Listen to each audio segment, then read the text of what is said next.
Hello, everyone, and welcome to episode 56 of Superannuated Starman. I'm your host, Sean Ryan, and as always, I'm joined by the one and only Chris Duerksen.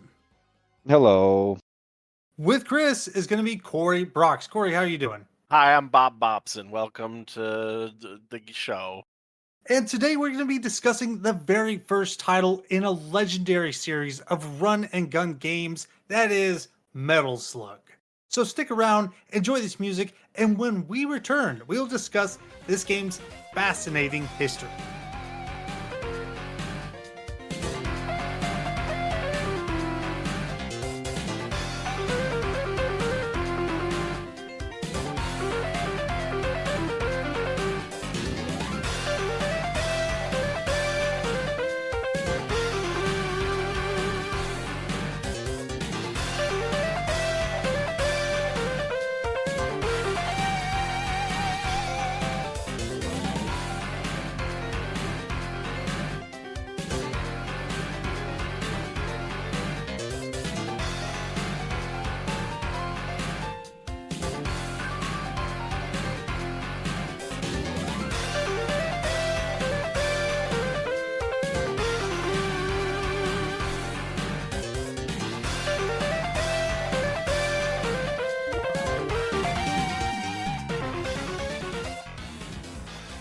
Metal Slug, or less commonly known by its full name, Metal Slug Super Vehicle 001, is a run-and-gun, side-scrolling action game first released worldwide on April 19th, 1996 on the Neo Geo MVS. Developed by Nazca Corporation and published by SNK, Metal Slug is the first in a long series of sequels, spin-offs, and compilations spanning several I decades. keep forgetting SNK is a company. Well, we're going to talk about them in just a little bit, but before I continue much further, let me elaborate on a lot of these abbreviations, acronyms, etc. Starting off with a little bit of trivia, Neo Geo derives from two Greek words, and I won't embarrass myself by attempting to pronounce these words, but essentially it translates to New World. When's the last time they made a King of Fighters? The last one in my head is like 2002, but I'm There's sure probably that's one, not like, it. last year or some. Oh, for sure, but like for the actual Neo Geo is what I'm thinking of. Oh, well, sure. MVS stands for Multi Video System. The MVS was the arcade unit, often confused with the home unit, the AES, which stands for Advanced Entertainment System. And I know I'm straying further and further away here, but now is a good time as any to talk about the AES really quick. And I'm going to rip this straight from the Wikipedia. The Neo Geo AES was originally released solely as a rental console for video game stores in Japan called the Neo Geo Rental System, with its high manufacturing costs causing SNK not to release it for retail sale. This decision was later reversed due to the high demand and it was released at retail as a luxury console. Adjusting for inflation, it was the most expensive home video game console ever released, costing $649 US, the equivalent to $1,500 in 2024. Jeez, that's like the Switch 2. The AES had identical hardware to the MVS, allowing home users to play the games exactly as they were in the arcades. I would like some quick clarification. 650 Smackledorfs in 96? That's Correct. really Get yeah. out of here. That's like that's a Buick in 1996. Like I said, it translates to $1,500. You could buy a busted up Buick in 96 for that kind of money. And the games themselves were also extremely expensive. And those cartridges were not intercompatible due to different physical sizes, meaning that the software releases differed for the two systems, but they were identical games. Wait, but do we know how much each cart was They varied. on average? Over 100 US at the time. No way. Wait, wow. It was rough. It was rough. You could just buy an arcade cabinet. Like, I bet you could buy an arcade cabinet of Metal Slug in 1996 for probably like $900. Maybe, but they were making money hand over fist. That's bananas. And when we talk about the arcade cabinets, what was unique about the Neo Geo cabs was that they had multiple game slots. So if you think about games like we covered before, like Teenage Mutant Ninja Turtles, Turtles in Time, a lot of those cabs were just retrofitted with the new art and marquee and just a new game board in the back. But the Neo Geo cabs had 2, 4, or 6 slots so that they could just interchange games that weren't selling or weren't creating much revenue. That's kind of cool. That's really smart. So that way the like the arcade owner or whatever, they could keep the cabinet but just upgrade the games. Exactly. The cabinets didn't really have unique side art. It was just Neo Geo, really. I remember those generic stuff. Or didn't they have like I swear I saw a bunch of cabinets that had like a bunch of just greatest hits. Well, yeah, I think in the later years of the run, like the later models, I think they just slapped like the biggest characters they had on the side, like a big A collage, yeah. yeah, there's the word. And all of that came from SNK, from the SNK Corporation. They were originally founded in 1978 as the Shin Nihon Kikaku, which translated to English is New Japan Project by Ikichi Kawasaki. SNK was responsible for establishing many popular franchises such as Art of Fighting, King of Fighters, Fatal Fury, Samurai Showdown, and of course, Metal Slug. Metal Slug was developed by most of the same staff that had previously worked on several projects at IREM, notably In the Hunt and Gunforce 2, before splitting off and starting their own development studio, the Nazca Corporation. More abbreviations: IREM stands for the International Rental Electronics Machines. Before that, in 1974, they were IPM, the International Playing Machine. And they manufactured arcade cabinets, but they then changed what the letters stood for to Innovations in Recreational Electronic Media. Now they were no longer just creating cabinets, they were also creating games. But back to the Nazca Corporation, early in development, gameplay for Metal Slug was originally much slower, with players controlling the metal slug instead of a soldier. But this concept was scrapped and overhauled after a poor reception at the local testing done in Osaka, Japan, sometime in 1995. In response to this reception, the length of the game was extended and platforming elements were incorporated into the game's main design. Wait. So instead of the dude, you were just the little tank the whole time? You were the tank the entire time. Huh. And those changes paid off as Metal Slug was listed as the seventh most popular arcade game in Japan in June of 1996 volume of Game Machine magazine. Something to keep in mind, this magazine was published on June 1st, so everything was written well in advance, and remember the game had just dropped in arcades roughly 6 weeks earlier, and had some stiff competition on the scene. Just to name two of the heavy hitters at the time were Street Fighter Zero 2, aka Street Fighter Alpha 2, and Virtua Fighter 2, Oh man, Virtual Fighter. having released earlier in the same year. They were extremely popular at the time. Meanwhile, in the US, it was one of the top 10 highest grossing arcades of 1996. While everyone praised the game's beautiful hand drawn sprites, fast and addictive gameplay, and humorous while still quite violent take on war, not everyone had pleasant things to say.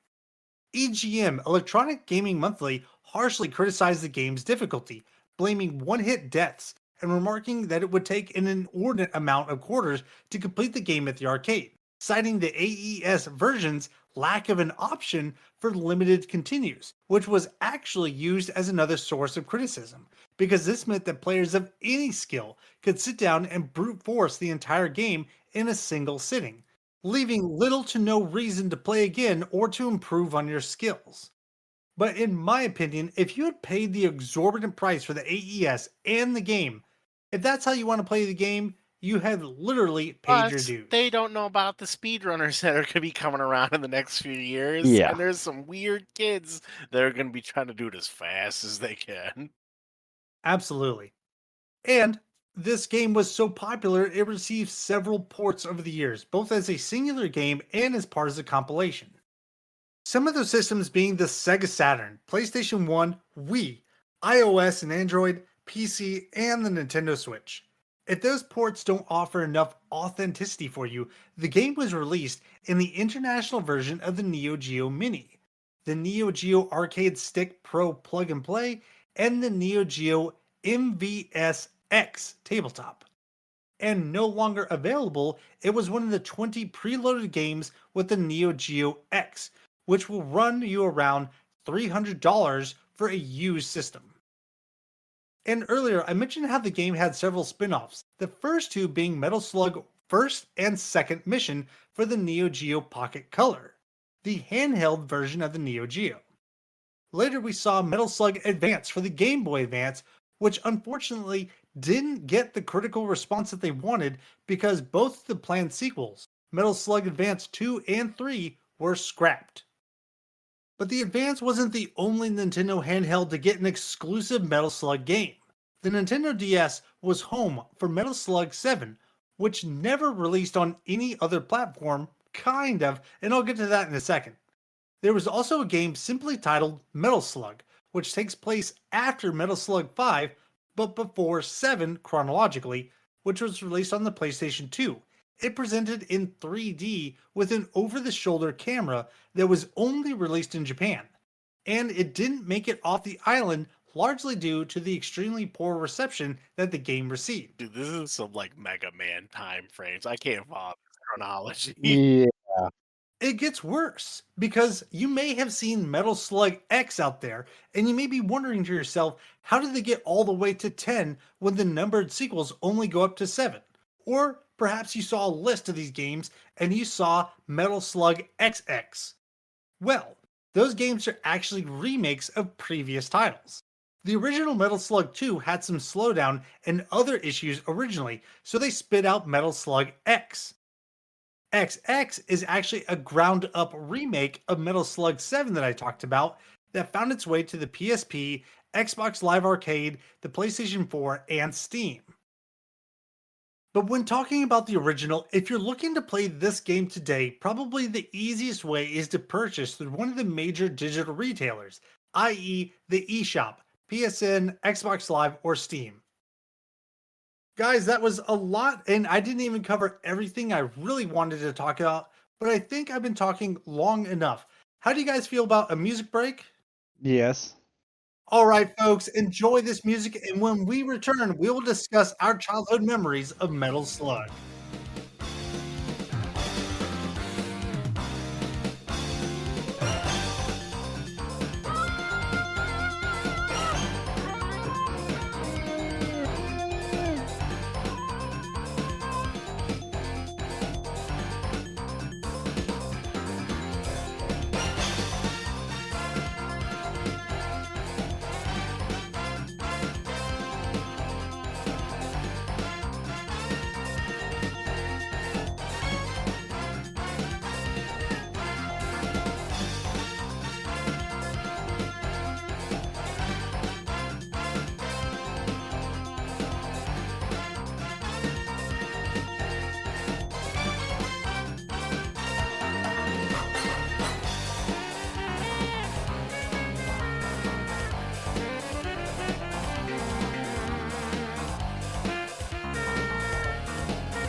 Welcome back to Super Star Annuation. I'm your host, Bob Bobson. Jesus We're Christ. doing childhood memories, right? So my childhood memories of Metal Slug are that it was a game, and in my head, it was like that weird anime version of Contra. That's a nice way of putting it. And I didn't really play it as much because I didn't have a Neo Geo for obvious reasons. And like it wasn't in like any arcades really near my house. It eventually ended up being in a movie theater that we used to frequent on occasion. So I did play it like in my early teenage years, but I definitely did not play this like as a kid when it first came out. But that being said, the art style and the game itself, it's a very storied like career of a title, I guess I would say. So like I think a lot of people would recognize this franchise even if they've never played it, because it just they have 30 versions of the game and it has made so much money that like I Oh think if you man, say like, hey, what's Metal Slug, like someone could be like, oh, it's that thing where like the little soldier guys run around. I'll admit when you guys talked about this, I had never played it before. This was a new experience for me. Yeah, I but don't like, even remember. have you like ever seen the gameplay though? I don't think so. Like, not Like even this in like was a magazine. by the time '96 came around, I wasn't getting magazines and I'm sorry, 10-year-old Chris was not cool enough. 12. Okay, 12. I'm sorry. Yeah. In 96, we were in 6th grade. We were middle schoolers, okay? We were middle schoolers. We were way past video games. I was all about smashing Oh my pumpkins god. and Listen, 12-year-old me was all about doing Weird Al Yankovic. doing the cool stuff and playing Magic the Gathering. Oh god, yeah. Oh yeah, that's actually Yeah, dude, no, you nailed it. Smashing Chris and I Pumpkins and actually did Magic. play a lot of Magic the Gathering and listen to Smashing Oh Pumpkins at that exact man, time. 96, yep. I 4th had edition and Ice Age. I had an original Black Lotus. Sean did. I wasn't cool enough. Those memories aside, when I think about what Metal Slug was like, I have some pretty vague memories of the Neo Geo cabinet in a pizzeria in a small town called Arthur, Illinois. Oh man, what you don't remember the name of that pizzeria, do you? I do not, but I do remember that I was with my grandfather at the time, and he gave me some quarters to go play the arcade while he spoke to my mother. And the cabinet had a couple of different titles, like I was talking about earlier. One of them was one of the King of Fighter games. Another was Neo Turf Masters. I think it was a golf game, and obviously there was Metal Slug and maybe a fourth game. I don't really remember that. I do remember there was a King of Fighters game specifically because I picked King. I know that that's burned in my mind, but it was Metal Slug that I decided to really play. And for the extended time that I did have that I was there, I remember that the game just looked so good. It was this amazing, almost playable cartoon, and not in the sense of like Dragon's Lair, which does look amazing, largely due to Don Bluth, but that game didn't have the fluid interactivity that this did. Needless to say, I was blown away, and then in the game, I was blown away again, as it's quite easy to die by those one-hit KOs, and I was just frustrated by how quickly my quarters were just disappearing. So I just had to sulk around the cabinet and watch the attract screens for those various games. Don Blue still alive? I have no idea. I'm gonna Google it. Hold on.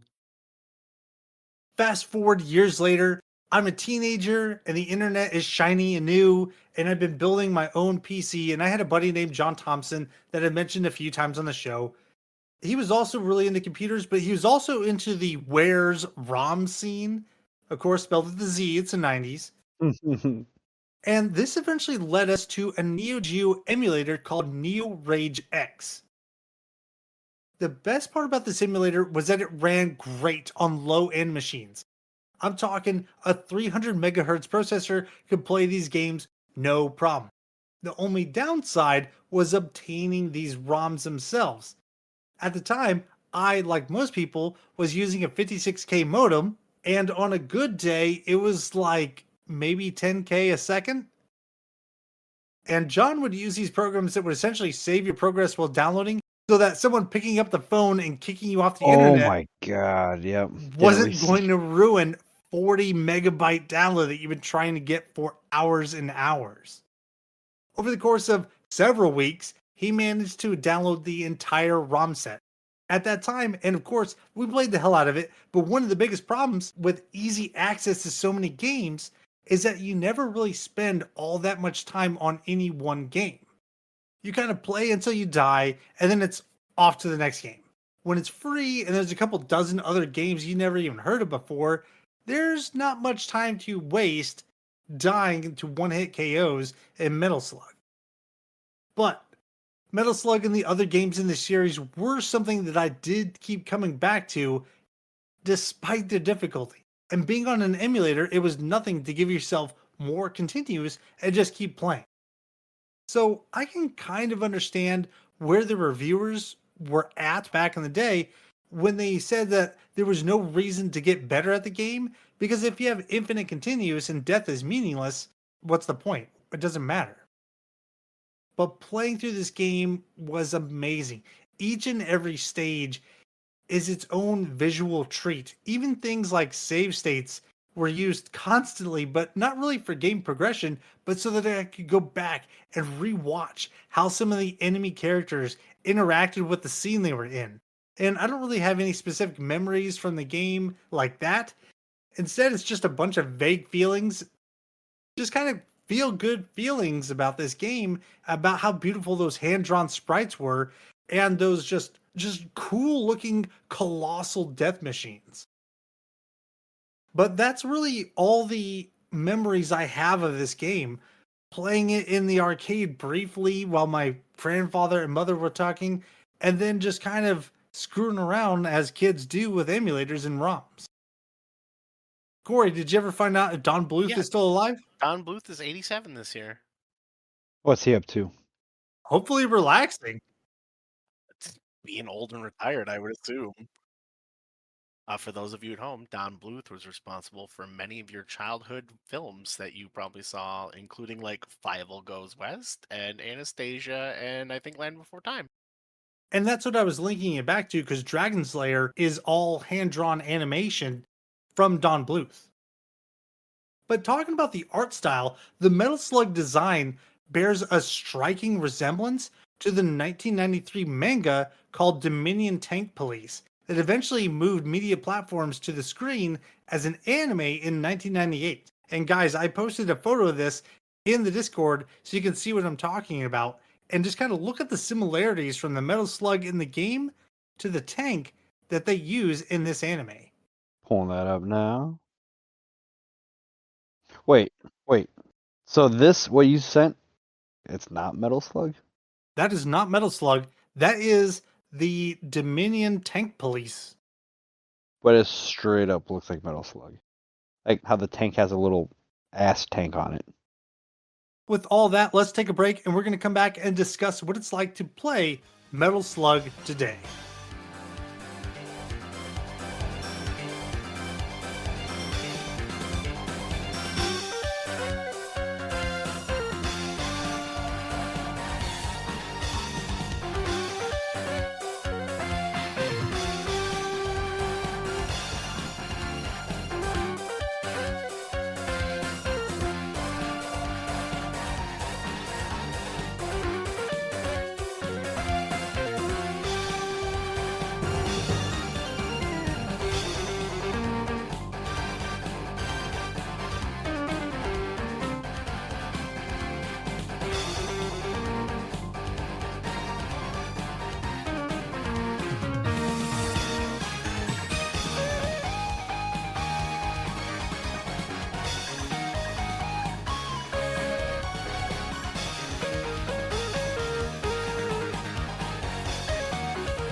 All right, so I didn't have any childhood memories of this game because I honestly don't recall ever seeing this.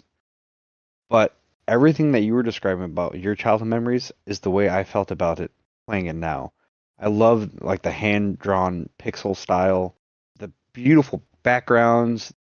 I was kind of chuckling at just how gory this was for an arcade game. Like I couldn't imagine walking by and seeing this in a cabinet and just seeing somebody setting dudes on fires and the enemies just running around in flames and I didn't oh yeah. mention this in my childhood portion or the history segment, but there are dip switch settings because it's an arcade that you can turn the blood either to red blood or kind of white sweat. Sweat, right? Yeah, I So think I remember you mentioning that.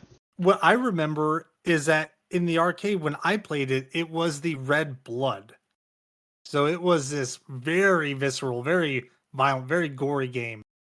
Dude, yeah, and we're talking about how beautiful this game is, which it is. Like, I mean, if you're like me and never seen Metal Slug before, please do yourself a favor, like pause the show, go check out some gameplay on YouTube because it is for an arcade side-scrolling shooter game, like it is a gorgeous game. Like it really is. Like the animation style is really unique. It's really cool. Um, but also the death animations and well and just the action and the violence is I don't even know how to describe it. Like I mean it's a little over the top, but in a charming way. Like anybody want to jump in on on this? Like I feel weird saying that. No, you're doing great. Okay. And then also like you said, like besides being taken back by how great this game looks and then the over the top violence is the insane difficulty of it. Sean, thank you very much. Like you gifted this to me on the Nintendo eShop. So I had the unlimited continues, which is the only way to do it. Oh my gosh, I think my best playthrough was like I don't know, at least 30 continues. That sounds about right. Yeah. Yeah, like if you were playing this in the arcade game, like you're gonna have $20 worth of quarters in your pocket to get through it.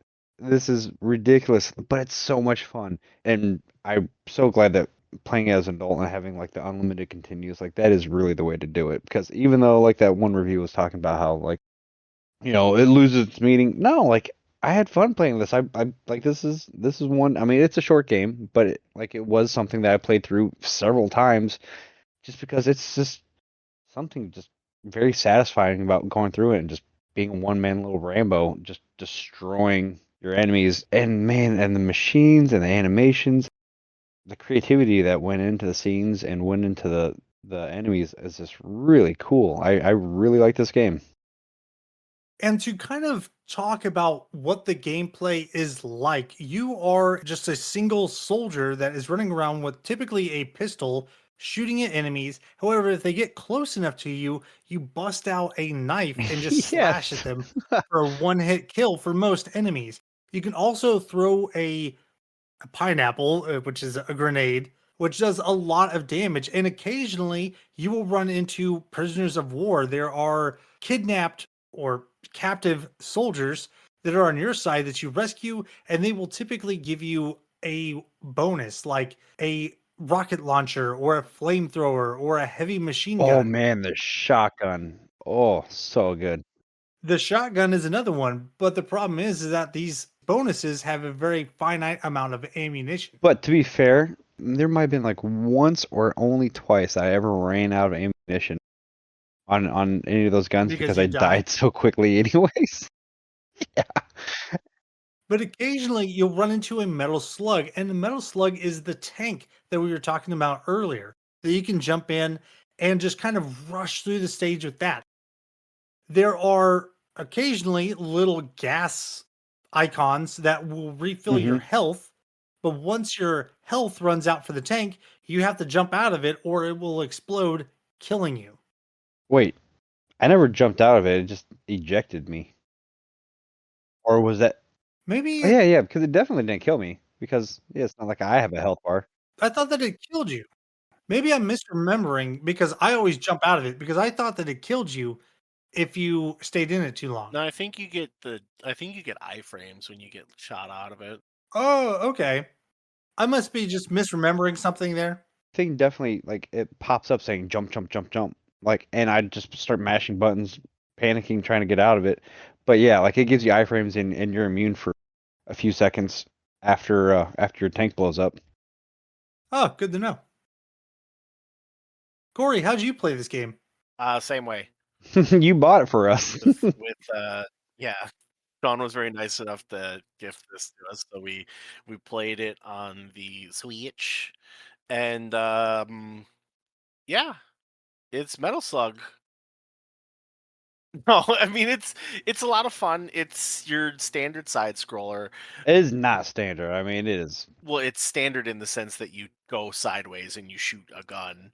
But one of the things that like it's very cartoony, but it's also like kind of disturbingly real. Yeah, Like you start in the jungle and like you're like rescuing these long-bearded POWs from like their captivity and it just kind of feels like you're Nam shooting the VC. Like it's totally. kind of Yeah, messed no, up. very. And the guys that you're But rescuing are like all they got their beards. yeah, like, they're real haggard looking, like, they've been in Yeah, captivity forever, like, and they're it's so just and, happy to like, see all you, and the they pull out the like the little surprise. I've been stashing this for you. yeah, and I mean, like, you throw, like, the stick grenades from your tank, and like, everything has got very much like a 1970s veneer to the way things are built, like all the enemy vehicles kind of look like, like you would think of like a Russian tank to look in 1977, just this big square monstrosity with like a big, track to it. And there's a bunch of guys that just run at you and you just kind of mow them down and you are just this like John Rambo type of guy. And like Sean was saying, it's super brutal when you get next to people and you just like knife them in the chest.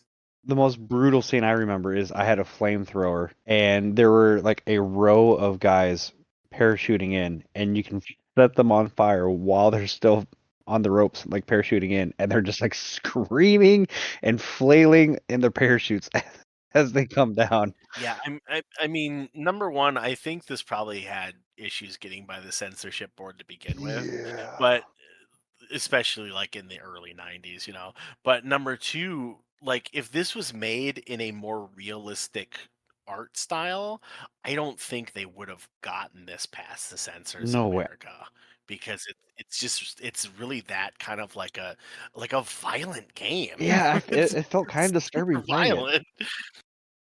Yeah, it's a lot of fun though. It's like just a bullet hell where you're just going and going and going and everything's exploding and if you get hit, you're more or less I didn't want to screwed. ask because I didn't want to sound like an idiot, but I mean, like, this is Vietnam, right? Or is it I don't some think they put a fictional? time label on it. Okay, It's just like a but fictional it war. feels very much like Vietnam. Well, that's what I'm saying. Like, because there's foxholes all over the place, and like guys coming out from like these secret underground tunnels, and like there's just barbed wire everywhere, and everything's like kind of set in the Yeah, and the mountains and the jungles forest and and muddy stuff. Like, roads and yeah, yeah, like it's very much like someone like was fighting VC and was like, let's make a game. yeah. It's really interesting that you say that because I feel like the first part of the game really does have that Vietnam kind of feel to it.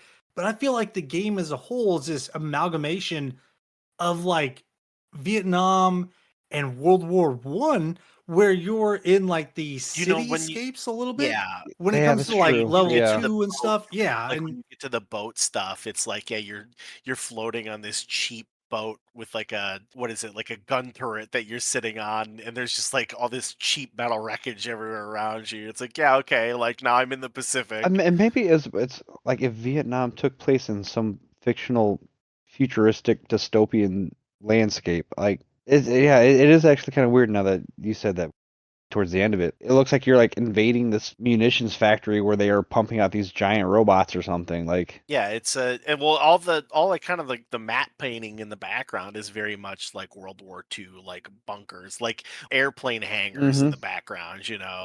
Like even the last fight, like you're the big bad at the end of the game is like a dude in a helicopter, and you're just like shooting up in the air at him. yeah. It's less of the story aspect for me and more of like their interpretation and where they were drawing their inspiration from, and it's very evident that Vietnam plays a part in someone's interpretation of war, and like you said, World War II as well, or World War One even, like they clearly were drawing on like historical footage, I think, when they were putting this together. Or there's just a mashup of every great war movie that has ever been out. But and on the storyline of this game, like I didn't even think to look up the storyline or look up the manual of it because like it is such a very clear story of like what you were doing that I didn't even feel the need to look it Yeah, up. I mean it's cartoon Rambo. Yeah, and just plowing through everybody and destroying the big overlords that have all these giant mechs. Like, Well, the game revolves around a coup from a General Donald Morden who defects and tries to establish a new world order. And you, along with your partner, you're part of the Peregrine Falcon Squad. And you're basically these SF, these super soldiers that are trying to defeat the general and reclaim them for the army and defeat the coup. So I also played this on Switch, but I went down and there's a little place called what is it called? Putters. It's this putt putt slash arcade that for a price, you just give them a flat fee and you can play all their arcade games that are set on free to play. And they have a Neo Yeah. Geo machine, and I played through the entire game standing up at the cabinet after playing the Switch version, so I kind of remembered everything. And I died maybe 10 or so times. Was it the big red cabinet? Yeah, it was a big red candy cabinet. that's awesome though. That's really awesome. I wish I would have been able to play this game that way because it just yeah, this game just feels like such a It great was cabinet game. amazing. It's so much fun.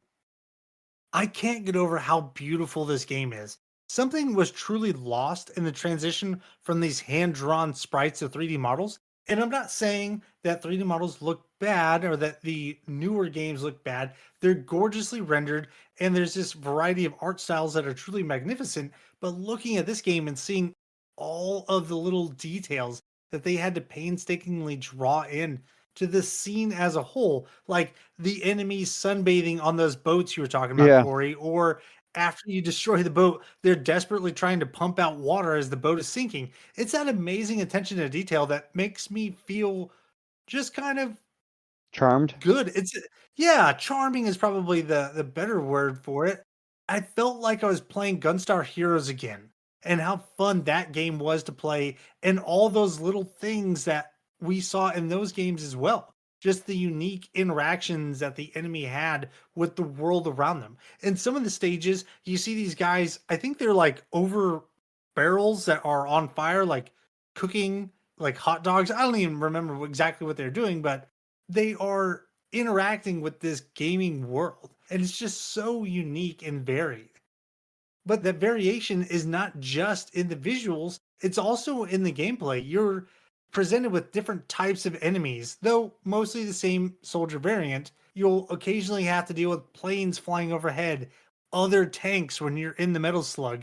There's also much larger mini bosses that I don't think either of you guys talked about that you see one of them in stage 2 and it's essentially this humongous tank that's above you, which I thought was really unique and neat because it's on top of a roof of a house in one of these cities. And that stage even ends in a section when you're in a metal slug riding on a train. And it's this elevating platform that goes up and down. And that's how you fight this massive airship above you.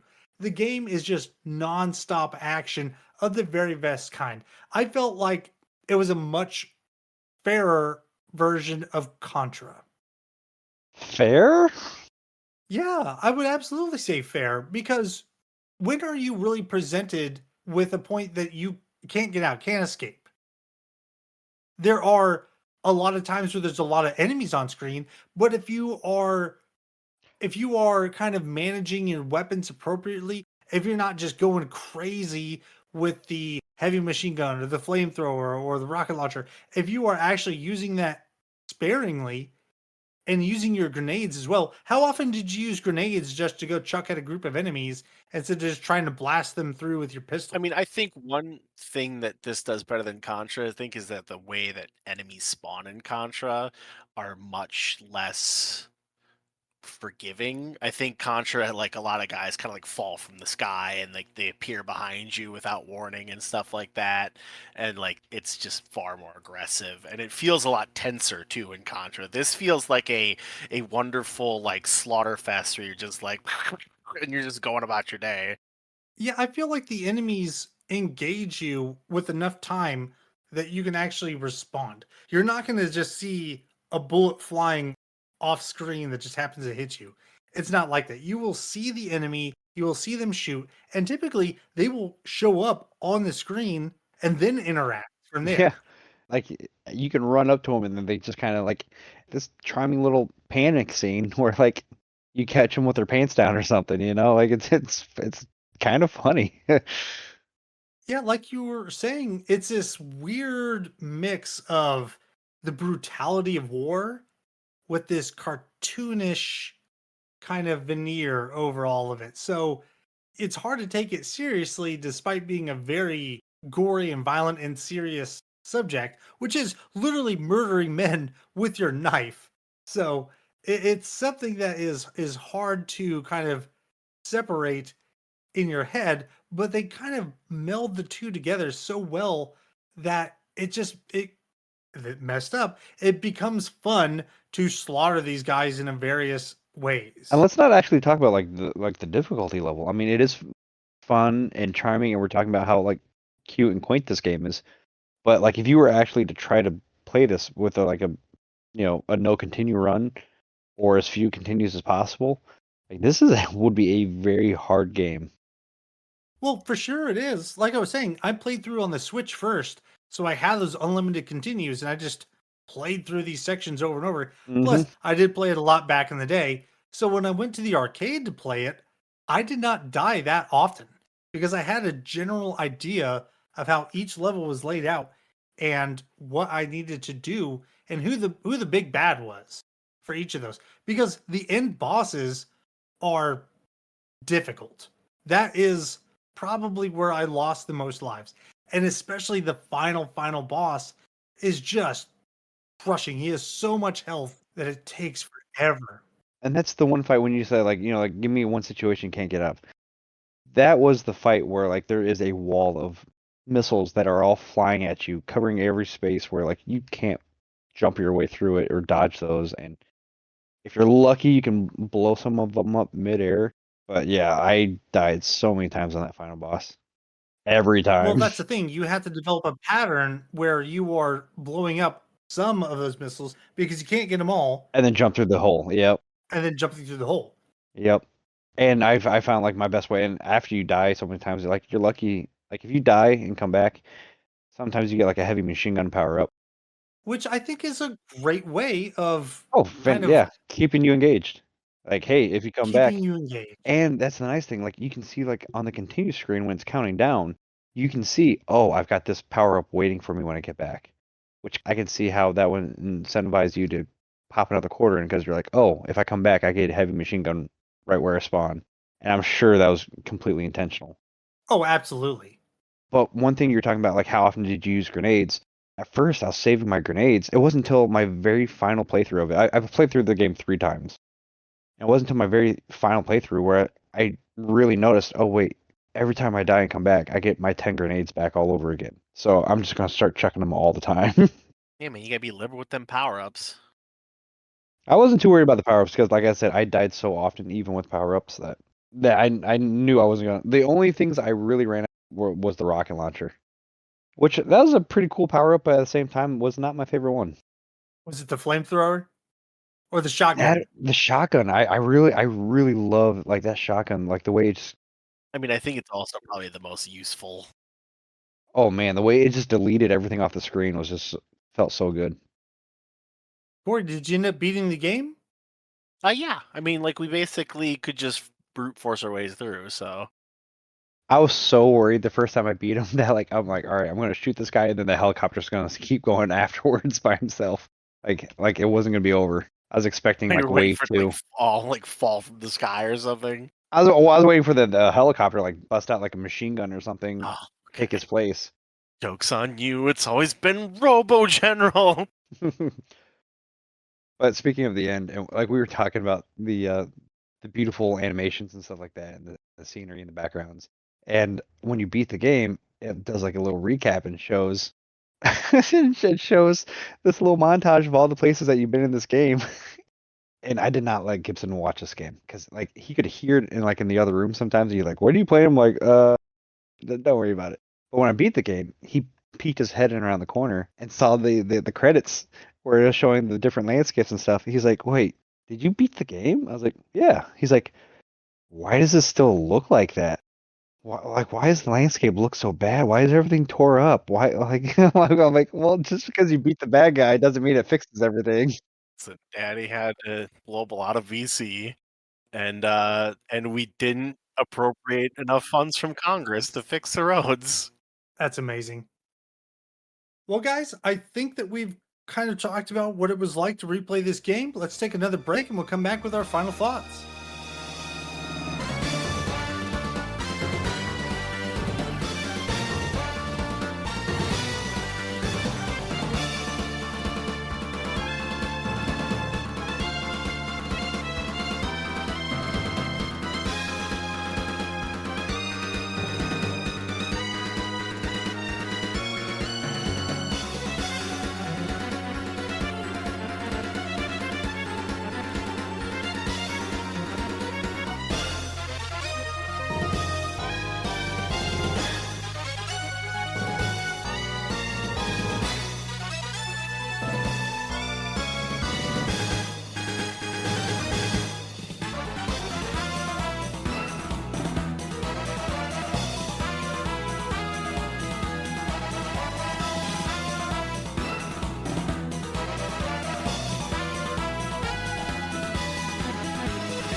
Welcome back, everyone. This segment is our final thoughts on the game.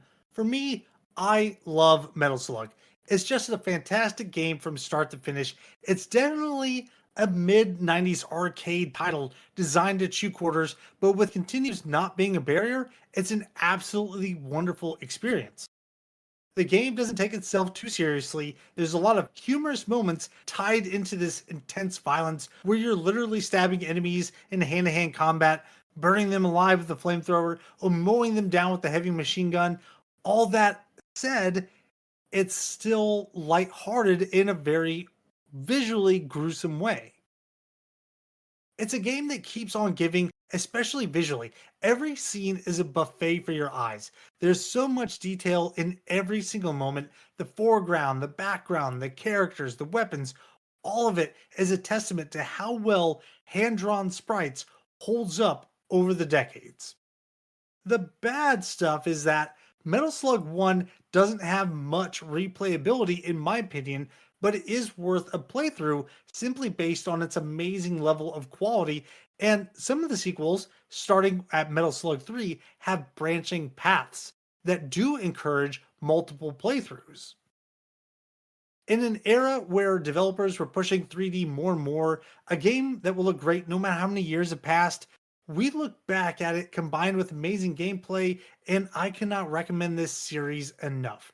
So I'm going to end my final thoughts the exact same way I started it by saying, I love Metal Slug.